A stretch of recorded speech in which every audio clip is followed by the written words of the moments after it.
Hi, everyone. In this video, we're going to look at more examples of using the sum rule to compute OR probabilities. So for this first example, you roll an 8-sided die and flip a coin. What is the probability of rolling a 3 or flipping heads? So we've got two events here. E is rolling a 3, and F is getting heads. I'll just say 3 and heads. Okay, and so the sum rule tells us that the probability of E or F is equal to the probability of E plus the probability of F minus the probability of E or F. Okay, or sorry, and probability of E and F. And so what's the probability of E?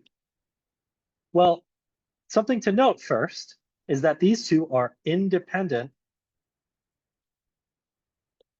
events, and they are events in two different stages, in different independent stages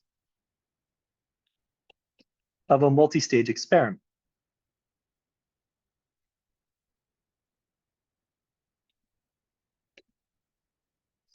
And so what we do is, because they are different probabilities of independent events, we can just compute their probabilities separately. So P of E, we roll an 8-sided die, and we want to ask, what is the probability of getting a 3?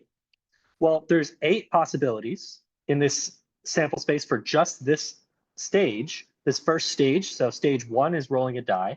Stage 2 is flipping a coin. Since there's only 8 possibilities, 1, 2, 3, 4, 5, 6, 7, 8, only one of them is a 3. And so this probability is 1/8. Similarly, P of F, now we're asking about an outcome in a different independent stage. And so we flip a coin, the probability of getting heads, so this is P of heads, this probability is 1/2. And now what about the probability of E and F? Well, here, these are independent. We can use the product rule. So this is the probability of E times the probability of F given E. So we use our conditional probability. So this is the probability of getting a 3 times the probability of getting heads given that we got a 3. But again, these are independent. So the roll and flip are independent. And so this given 3, so assuming that we roll a 3,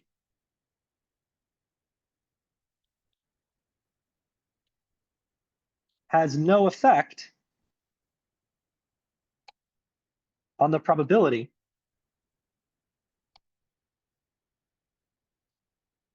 of getting heads. We saw in a different video that when we have two different independent events, these conditional probabilities, we can sort of ignore it. So this is just probability of a 3 times the probability of heads. And well, look at that. Wouldn't you know it, we've already computed both of these. So P of 3 and heads is probability of a 3, which is 1/8, and times the probability of heads, which is 1/2. 1/8 times 1/2 is 1/16. And so the probability of 3 or heads is 1/8 plus 1/2 minus 1/16. And so now we are going to want to adjust these fractions so that we can add and subtract them. So we want to get a common denominator. We can get a common denominator of 16. So we can multiply this first fraction by 2/2, the second fraction by 8/8. And so 1/8 is the same as 2/16 plus 1/2, which is the same as 8/16, minus 1/16. So 2/8, 2/16 plus 8/16 is 10/16, minus 1/16 is 9/16. And for fun, I'll write this as a decimal.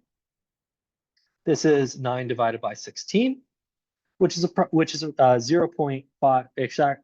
Sorry, I actually don't need to do approximately because I can write this exactly equals 0.5625 or 56.25%. Okay, and I want to be very clear. We can use here, we can use the product rule.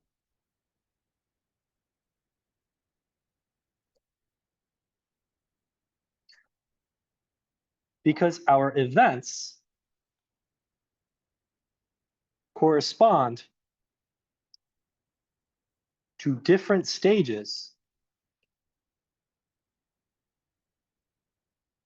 of a multi-stage experiment.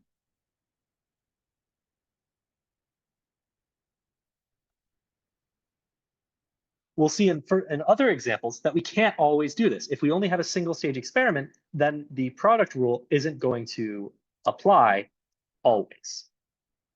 So we can use the product rule because our events correspond to different stages of a multi-stage experiment. Okay, so moving on. You draw a card from a standard deck. What is the probability of drawing a spade or a face card? And so here, E is spade, F is face card. And so P of spade or face card is equal to probability of spade plus probability of a face card minus the probability of spade and face card. Okay. So let's begin computing some probabilities. So probability of spade. So what's the probability that you draw one card and get a spade? So, well, how many spades are in the deck? Every single, there's one of each value that is a spade. So there's an ace of spades, a 2, 3, 4, 5, 6, 7, 8, 9, 10, jack, queen, and king, all of spades. And so those are all the cards that make up the spades suit. So there are 13 of them. So the probability of a spade is 13 out of 52, which is the same as 1/4. But I'm actually going to keep it as 13 out of 52 for now, because that'll be easier for later. So now, what's the probability of getting a face card? Well, so this is going to be the number of face cards in the deck. So this is the same. I should have said this for the spades. The probability of spade is the number of spades divided by number of cards in the deck. So the probability of getting a face card is the number of face cards divided by number of cards in the deck. Okay, and so how many face cards are there? Well, there's 4 face cards per suit, and there are, 3 face cards per suit, jack, queen, and king, and there are 4 suits. And so that means there's a total of 3 times 4 equals 12 face cards. Why is this true? Well, if we have a, so we have 3 face cards that are hearts plus 3 face cards that are spades plus 3 face cards that are diamonds plus 3 face cards that are clubs. And so if we don't care about the suit, just face cards, we've got 12 of them. So the number of face cards in the deck is 12. There are 52 cards. And so we have 12 over 52. So now we have to ask ourselves, what is the probability of getting a face card and a spade?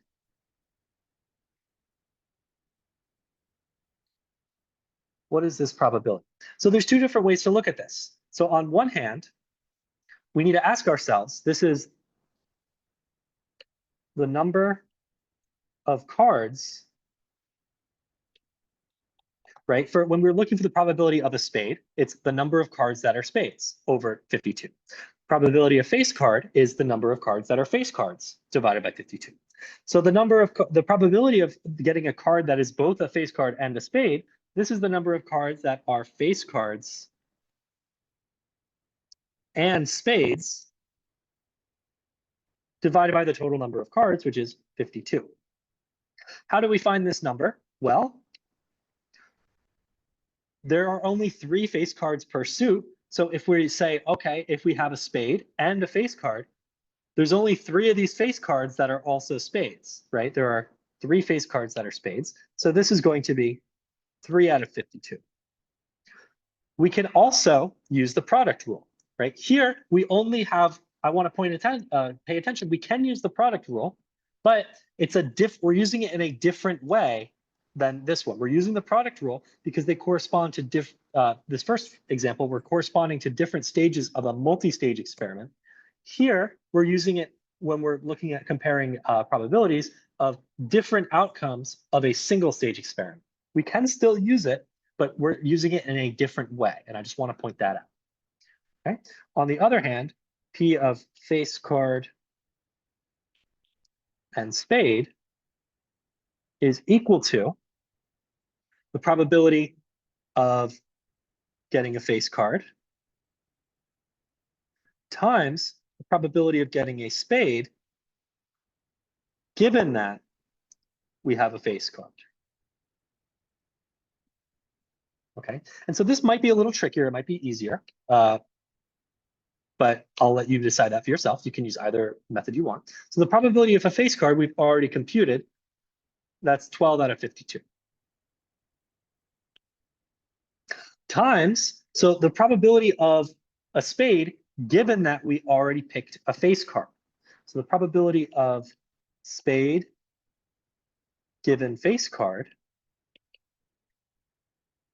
well, this is, when we say given face card, we're restricting our sample space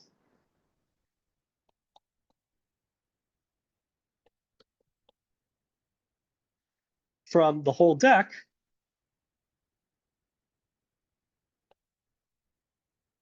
to only face cards. And so if our sample space is just face cards, then the number of outcomes in our sample space is just the number of face cards.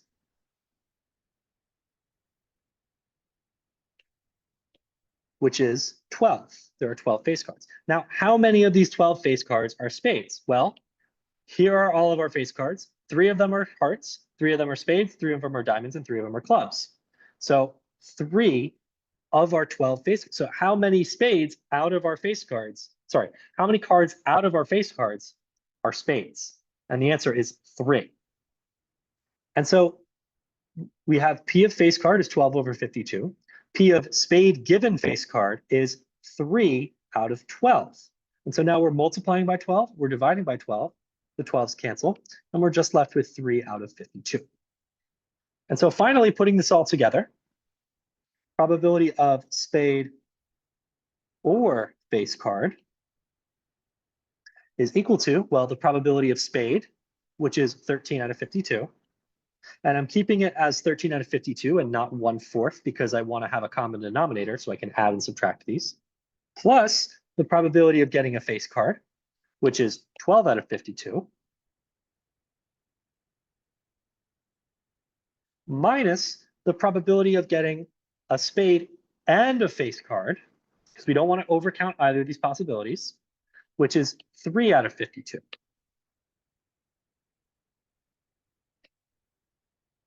And so 13 plus 12 is 25, minus 3 is 22 out of 52, which is the same as 11 over 26,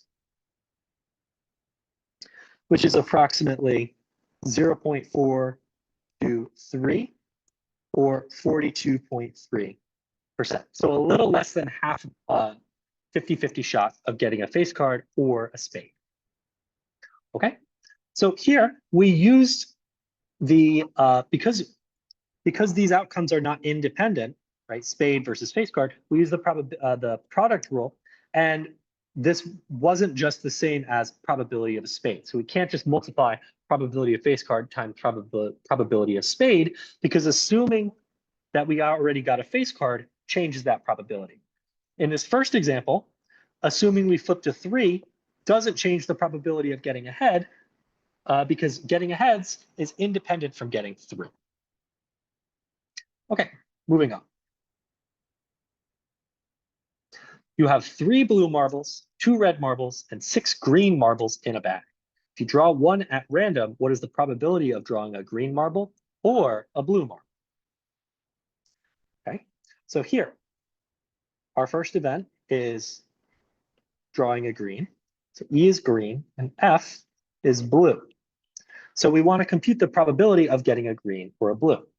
So first, we need to know how many marbles are in the bag. So there are 3 plus 2 plus 6, which is 11 marbles in the bag. So P of E, what's the probability of getting green? Well, the sample space has 11 marbles in it. So the size of the sample space is 11. And how many of them are green? How many of these 11 possible marbles are green? Well, 6. So the probability of getting green is 6 over 11. P of F, this is the probability of getting a blue.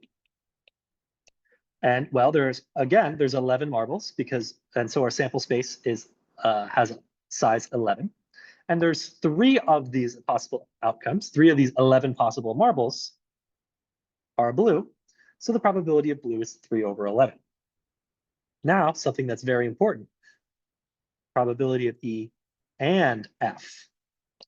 Probability of drawing a single marble that's green and blue. So this is the probability of drawing a marble that is both green and blue. And this is why we have to be careful when we use the product rule. Because here, this is again, one stage of an event. And so this is not saying what's the probability of drawing a blue marble and then drawing another green marble, another marble that's green. This is the probability of drawing one marble that is simultaneously both blue and green. And so how many marbles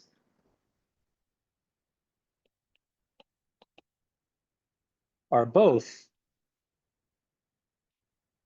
blue and green? Because the answer to this question is the size of the subset of this event. Because when we look at this event, E and F, this is green and blue. So we would go through all of these 11 marbles and we would say, is this marble green and blue? Is this marble green and blue? And so that's how we find the size of this event, the size of the subset corresponding to this event. So how many marbles are both green and blue? 0. Every marble, as far as we know, is only one color. And so P of green and blue is 0. And this tells us that being green and being blue are mutually exclusive, right? Because you can't draw, if every marble is only one color, you can't draw a marble that has multiple colors. So you can only be green or blue or neither, but not both. So they're mutually exclusive. And so P of green or blue equals P of green plus P of blue minus P of green and blue. But again, because these are mutually exclusive, we're in the very special case where we're looking at OR for mutually exclusive events. This last term becomes 0, and we can just add the probabilities like we probably wanted to do from the start. And so this is 6 out of 11 plus 3 out of 11, which is 9 out of 11. And so 9 out of 11 divided, so 9 divided by 11 is approximately 0.818 or 81.8%. And this should make sense because there's only 2 marbles left over that are red. And so we're basically saying you can take any of these 11 marbles except these 2 red ones. And so if you're allowed to take any of the marbles except for only 2 of them, then you're probably going to do that. Okay, let's do one more example. We're going to use a table for this one. So a survey is performed on some college students. So we're looking at playing an instrument versus not playing an instrument and speaking a second language versus not speaking a second language. And so the way we interpret this is, well, we have a total of 286 people play an instrument. Of those 286 people, 55 speak a second language and 231 don't speak a second language. We have a total of 514 students who don't play an instrument. Of those, 295 speak a second language and 219 don't speak a second language. Similarly, we can say a total of 350 people speak a second language, a total of 450 people don't speak a second language, and there is a total of 800 students that participated in this survey. So we're asking, what is the probability that a randomly selected student, randomly out of these 800, plays an instrument or speaks a second language? So one event, E, is plays an instrument. I'll just abbreviate this to instrument. Our F is second language, which I'll abbreviate to just second lang. And so the probability that someone plays an instrument or speaks a second language is, by our rule, the probability that they play an instrument plus the probability that they speak a second language minus the probability that they play an instrument and speak a second language. So let's find all 3 of these probabilities. So the probability of playing an instrument. So our sample space is comprised of 800 students. And so this is the number of those we want to ask how many of them play an instrument. So the number of students who play an instrument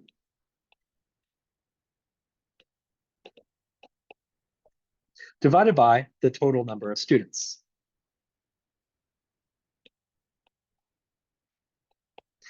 And so from the table, we see that for the plays an instrument column, its total is 286, and there's 800 students. So there's 286 students who play an instrument, and then 800 students in total. So the probability of playing an instrument is 286 out of 800. And that can be simplified, but I'm just going to leave it like that for now. The probability of speaking a second language, this is equal to the number of students who speak a second language divided by the total number of students. So the total number of students is still the same. It's still 800. The number of students who speak a second language, well, we go over to speak second language and we see what's the total. It's 350. And so now there's 2 different ways to compute this next quantity, probability of instrument and second language. So this is the number of, one way to do this is the number of students who play an instrument and speak a second language divided by total number of students. And so we can say, okay, we want them to play an instrument. And we also want them to speak a second language. And so we go to this square here where these sort of intersect. And so we see that 55 students do both. So that's 55, and the total number of students is still 800. So this was computing it just from looking at the boxes in the table. But we can also do this using the product rule. And so this also equals, so other way to do it is the probability of playing an instrument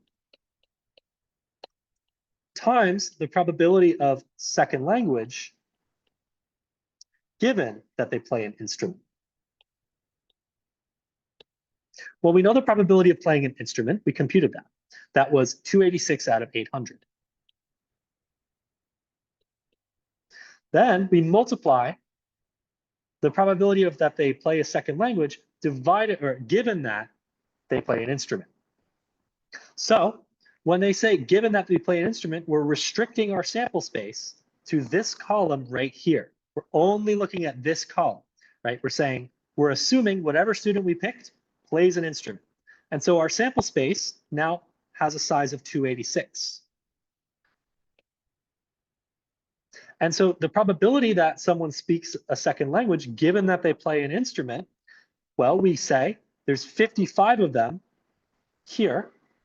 And so that's going to be 55 of these students who play an instrument speak a second language. So that's going to be 55 out of 286. And so now these 286s cancel, and we're left with 55 over 800. Okay, so here we're using the conditional probability. And so in both cases, we get the same number, 55 out of 800. And so finally, we're going to put this all together. So the probability that they play an instrument or speak a second language, that's equal to the probability that they play an instrument, which was 286 out of 800, plus the probability that they spoke a second language, which is 350 out of 800, minus the probability that they do both, which is 55 out of 800.